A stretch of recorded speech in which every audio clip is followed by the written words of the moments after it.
Oi, sétimo ano, bom dia! O vídeo de hoje é sobre a reforma calvinista. Então, eu postei para vocês um vídeo, a parte 1 sobre as reformas religiosas que ocorreram na Europa no século XVI, que era sobre o contexto da reforma religiosa e a reforma luterana. Bom, agora a gente vai ver sobre a reforma calvinista, que ocorre na Suíça, mas se espalha por outras regiões da Europa, sendo muito forte na França e na Holanda. Durante o século XV, muitas cidades suíças se tornaram independentes, tais como Zurique, Berna, Genebra e Basileia. Muita gente acha que Zurique é a capital da Suíça nos dias de hoje, mas não, é Berna, tá?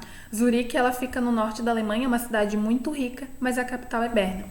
Destacam-se pelo pelo próspero comércio econômico, tá? Então, assim, as cidades suíças elas vão se destacar muito pelo comércio e pela fundação dos famosos bancos suíços, aqueles bancos que foram criados para os mais ricos, por assim dizer.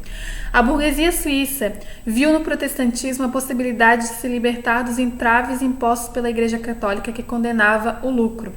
Então, como eu já havia falado no vídeo anterior, a Igreja Católica viu o lucro como um pecado, algo que ia te impedir de ir ao céu. E no protestantismo, principalmente na religião calvinista, o lucro, você trabalhar, você ganhar dinheiro de forma honesta, era visto como um sinal divino, era visto como você está fazendo aquilo que Deus te dá prosperar. Então, os comerciantes, os burgueses, os grandes banqueiros, eles vão ver no protestantismo essa porta para o céu sem serem condenados pela sua prática profissional, tá? Além disso, há muito tempo, desde meados do século XII, já existiram muitos grupos que defendiam a pregação do evangelho na Suíça. Um desses grupos são os valdenses, que foram fortemente reprimidos pela Igreja Católica, perseguidos e mortos no século XII.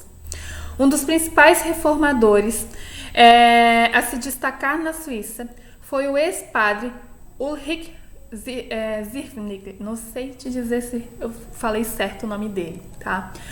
Mesmo influenciado por Lutero, ele não concordava com a interpretação a respeito da doutrina cristã. Ele concordava que existiam muitos erros dentro da Igreja Católica, que deveria se mudar.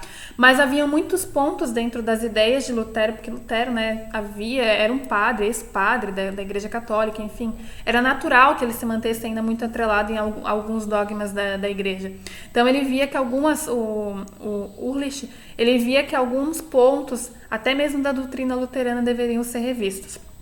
As divergências entre protestantes e católicos provocou entre os anos de 1529 e 1531 uma guerra civil, com aproximadamente 5.000 mortos. Tá? Como resultado, os burgueses protestantes conseguiram a assinatura do tratado conhecido como Paz de Kappel, ao qual garantia a liberdade religiosa. Então é muito parecido com o que houve na Alemanha, o Tratado de Augsburg. Foi assinado então entre os reis na Suíça que haveria liberdade religiosa para evitar esse conflito entre os dois grupos. Quem quisesse ser católico era católico, quem quisesse ser protestante seria protestante. Reforma calvinista.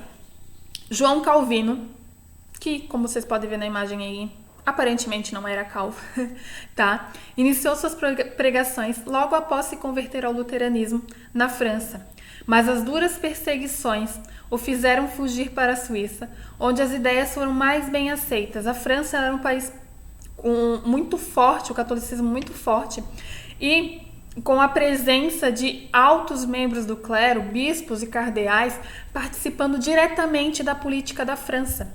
Então, para ele fazer suas pregações na França, ficou muito complicado. Ele foi duramente perseguido na França, da onde ele foge para a Suíça. A Suíça, como já estava mais envolvida, a burguesia já estava mais desenvolvida e já tinha notícias do luteranismo em outros países, como a Alemanha, eles vão receber o Calvino um pouco melhor. Então, a sua doutrina se baseia na teoria da predestinação, ou seja, o homem já nasce predestinado à salvação ou à condenação. E como que era possível observar isso? A pessoa nasce, pode até nascer pobre, mas ela ganha muito dinheiro ao longo da vida e lá, né, trabalha bastante e conquista um monte de riqueza. Então ele fala que esse ser humano, esse homem que ganhou muita riqueza através do trabalho, já estava predestinado à salvação. Porque ele vai, para Calvino, o trabalho é a fonte da salvação. Para ele, a pessoa que não vive de maneira ociosa, que faz negócio, ou seja, negócio quer dizer negação do ócio, né? Do tempo ocioso, o tempo sem fazer nada. Então a pessoa que não fica sem fazer nada, que está trabalhando, que está lutando, que está batalhando, está seguindo os preceitos divinos de multiplicar as coisas, tá? Então, para ele, o cristão que trabalha honestamente, que poupa e gasta com o necessário, não vive ostentando, é a pessoa que será salva. Então, o trabalho dignifica o homem. Essa frase não é dele, porém, cabe muito bem a ele. O trabalho dignifica o homem. Então, ele condenava a adoração de imagens. No luteranismo também não se usa imagens de santos. Para Calvino, a riqueza era proveniente de Deus e cabia ao homem fazê-la crescer e frutificar. Prosperidade econômica proveniente do trabalho. Uma vida sem luxos desnecessários. Poupar aquilo que se ganha. Já Calvino vem a enaltecer a negação do ócio, ou seja, o negócio, que é a riqueza provida do trabalho, o que foi visto com bons olhos pela burguesia. Por quê? Então Calvino ele vinha dizer, não tem nada de errado você fazer negócios e ganhar dinheiro e lucrar e ficar rico. É o que Deus quer, então vai ser muito bem aceito pela burguesia. E ele não condenava a usura, que era a cobrança de juros sobre os dinheiros emprestados. Agora você imagina que a Suíça tem os maiores bancos do mundo. O que banco faz? Cobra juros, tá? Em Genebra, Calvino foi se consolidando como uma figura religiosa e política. Apoiado pela burguesia, construiu um governo combinando princípios religiosos com princípios políticos. Porém, ele vai ser bem forte em alguns pontos religiosos. O cotidiano das pessoas era marcado pela rigidez religiosa e moderação nos modos de se vestir e de se comportar e se relacionar. Então, não ter grandes festas, não estar andando extremamente vestido com muito luxo, o modo de se relacionar com as pessoas um modo mais sereno. Em 1541, instituiu a proibição de danças, de jogos de carta, porque os jogos de carta faziam muitas vezes as pessoas perderem dinheiro, é um vício, né? E apresentações teatrais, porque o teatro era visto como algo profano, como algo de... quase como a gente comparar, seja algo pecaminoso, algo que levava as pessoas a cometerem pecados, tá? Então, não era bem visto pela religião calvinista, tá? O calvinismo se expandiu rapidamente, oferecendo à burguesia uma nova ética religiosa, e ele vai se espalhar na Inglaterra, onde os calvinistas foram denominados de puritanos. Eles são chamados de puritanos. Vocês mais pra frente vão falar muito em puritanos, tá? Na Inglaterra, o que vai gerar muito conflito na Inglaterra, porque na Inglaterra vai surgir logo em seguida, que eu vou explicar para vocês em um próximo vídeo, que surge uma religião que é criada pelo rei inglês Henrique VIII, a religião anglicana. E aí um rei, quando ele assume uma determinada religião, é correto que seus súditos sigam a religião do rei. E aí agora imagina que tem muitos que vão seguir a religião de um país vizinho, que não é a religião do rei. Isso não vai ser visto com bons olhos por boa parte da população inglesa. Então vai haver muito conflito entre anglicanos e puritanos na Inglaterra. Na França, então mais tarde, as ideias de Calvino retornam à França e aí ganham muita força, o que vai ainda provocar uma guerra religiosa dentro da França. Eles são chamados de huguenotes. E na Escócia eles são chamados de presbiterianos. Na Holanda também são chamados de presbiterianos e aqui no Brasil também de presbiterianos, tá?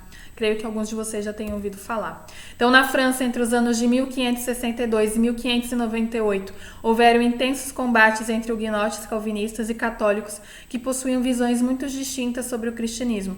O principal episódio desse período foi o massacre da Noite de São Bartolomeu, onde a rainha Catarina de Médici incentivou um massacre a milhares de huguenotes, tá? Então aí vocês estão vendo uma imagem que retrata bem os horrores, né? As pessoas, os católicos invadiam e matavam todos os que fossem calvinistas, tá?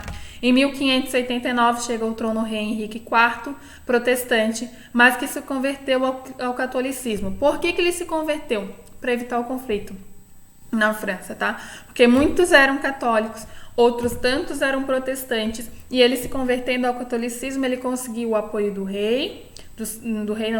do Papa, dos cardeais, e ainda assim mantinha a população um pouco apaziguada, tá? Ele assinou o Edito de Nantes, permitindo o culto do protestantismo do país. Então ele vai assinar um documento, mesmo ele tendo se convertido ao catolicismo, ele vai pensar nos calvinistas e vai criar esse documento com a finalidade de permitir tanto o catolicismo quanto o calvinismo na França, tá? Espero que vocês tenham gostado, pessoal. Até a próxima. Como vocês viram ali, passei o slide, o próximo vídeo de vocês é sobre reforma na Inglaterra. Então, até a próxima, pessoal. Tchau!